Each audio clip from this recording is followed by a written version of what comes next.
You want 2K rumors and news, you in the right place. Want a community that's cool, you in the right space. You want tips, subscribe now and ring the bell. Then go to the park and give them hell. The Boot Squad is an organization with all winners. Soldiers up in formation, we all killers. And when you step on the court, yo, you're our dinner. When I play D in the fourth, yo, Kawhi Leonard. So you don't know. Your boy Brutalsim on the scene, wicked and mean, with a next video for y'all, man. So y'all know what it is by now. Take some time out, bless up your boy, like up the video. Definitely help the channel out, because you know everybody gonna always keep you up to date on everything in the 2K community. You know we gotta start the video off the right way by giving a huge shout out to the Brew Squad. Anyone y'all got that notification bell unlocked and come through the comment section, type first, second, third, know the game on Brew Squad. I gotta put y'all up there just to show y'all some love, y'all. Much love, much respect. Now we gotta talk about something, man. It seems like 2K is making a very strong push to patch in the last overpowered build. Now this is not new to 2K at all. They do this every single year. Well, let's call it what it is. And this year, the small point guard is by far one of the most overpowered builds we've seen over the past few years. Might be even more overpowered than the power forwards of 2K21. And you could say what you want. I know a lot of people complain about glitch builds here, glitch builds that, but guess what? None of these glitch builds was even as close to being as overpowered as these small point guards, undersized point guard builds. We could highlight why all these equipments, all these tools they had made them by far the most overpowered builds in the game. In fact, we needed glitch builds to keep up. We needed glitch builds to give us some more flexibility, because everyone, if you want to be competitive, and still everyone was still running with these small point guard, overpowered point guard builds. Now I think 2K is taking a huge step in patching these builds, and you could see it in the Corsair report when they came out and said, while it's fun to clown your opponents with a flurry of flashy dribbles, we don't want to encourage players to dribble the entire shot clock out while their teammates fall asleep.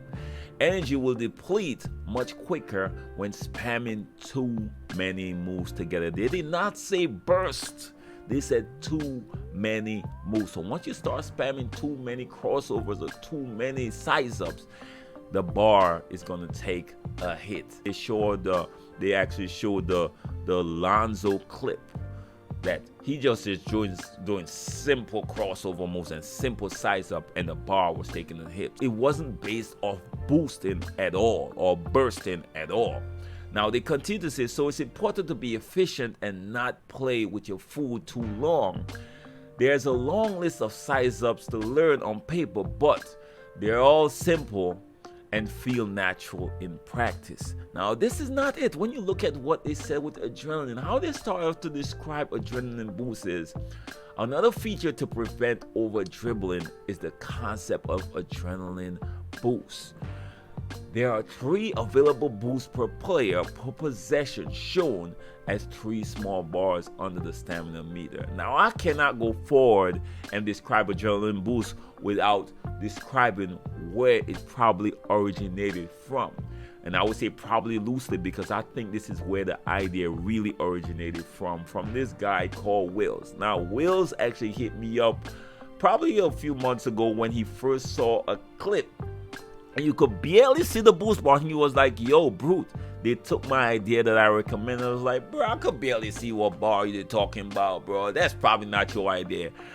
But I told him, if it happened to be that, I would give him props, and this is the video, Wills. It is your idea. September 23rd, last year, he tweeted at Mike Wayne saying, you want the game to be balanced. All you have to do, make a 2-slot speed boost bar. You only get 2 chances to speed boost after your quickness is gone, which satisfy the defender, which means everyone touches the ball.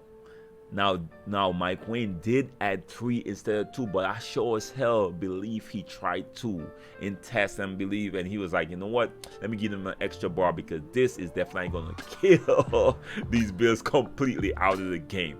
Now he followed up that tweet with this one, the same day I said the speed boost slots fill back up after the ball touches the rim. This will give everyone a chance to touch the ball and do something, and it will stop unnecessary dribbling the whole shot clock.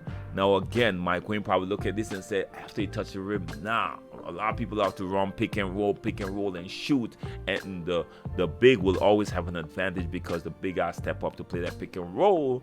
So let's make it possession based and not necessarily hitting the rim base. And I think that's a good decision if you really want people to move their rock around.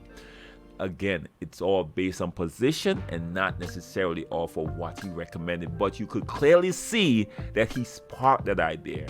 And a lot of people say the devs don't listen. If you put out something that makes sense, the devs will listen and try to apply it. This is proof right here that they actually got it from the 2K community. Shout out again to Wills for actually letting me know this a while ago. Now, this ain't nothing new. If you look at the history of 2K, they've been patching overpowered builds from since Park was introduced. Point guards are not going to be as effective as they were, as dominant as they were in NBA 2K22. And there is enough evidence to support this. From the source saying, yo, right now, strength is going to matter. From him explaining that strength is going to be a big factor this year, to them saying that, yo, the moment you dribble once or twice, it's going to be a problem. You as a small defender, you as a small guard won't be able to get blocked. So defensively, you'll be a huge liability. I think this year will be the year of the shooting guard type, taller guard type builds. Probably making being more dominant, the slashing type builds to be more dominant than they were in NBA 2K22. Anyways, man, just a thought. Let me know what y'all think. I've been seeing a lot of evidence and it's looking really interesting this year. Now, to me, this is a good thing, of course. I think the guards who know how to use their triple threat and make very swift, precise decisions gonna dominate this year. I think the passing game will be back. From what I've been hearing, Shakedown said in a few of his videos, like the catch and shoot is pretty good this year. It might be the best way to play this year. So the passing guard, this might be the return of the passing guard shining more than the ISO guard, because I think the ISO guard era is in the past. Now let me know what y'all think. Y'all know what it is. Your boy Sim. Y'all know what it is, man. Your boy gonna always keep you up to date on everything in the 2K community. And shout out to Wills, man. I had to give you a shout out. I did promise you I'm gonna give you a shout out if it turns out that what you said you did, they actually listened to, and it clearly Mike Wayne listened to something you recommended, man. So I gotta give you props on that. Now, if y'all want to blame Will, y'all could go ahead and blame Will as well, because I think this adrenaline bar thing is a huge game changer.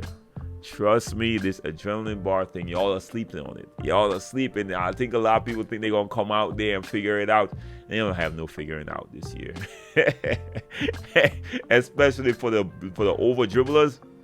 Yeah, unless people go out there complain and Mike Wayne, fold like he does a few times, I think this year is gonna be a more team-oriented game, a more precision-based game, a more time-oriented game. It's gonna be really interesting to see how this 2K community adapt. Of course, we're gonna adapt because we love the basketball game. But I think a lot of people, this is the year that a lot of people are gonna be going back to their previous 2K like they did in the past. In the past what happened? The game dropped, they played, the people that ain't as good gonna go back to the previous one because they dominated the previous one. They're gonna say the current one is trash. I think that's gonna happen. You're gonna see a lot of content creators pushing these narratives as well, because I know a lot of them, from when I see a lot of them, their IQ plays is not on point. They don't pass the open guys. They already think about is scoring. I think this might not be their year. A lot of people gonna be forced to adjust their play style, man. But anyways, man, let me know what y'all think.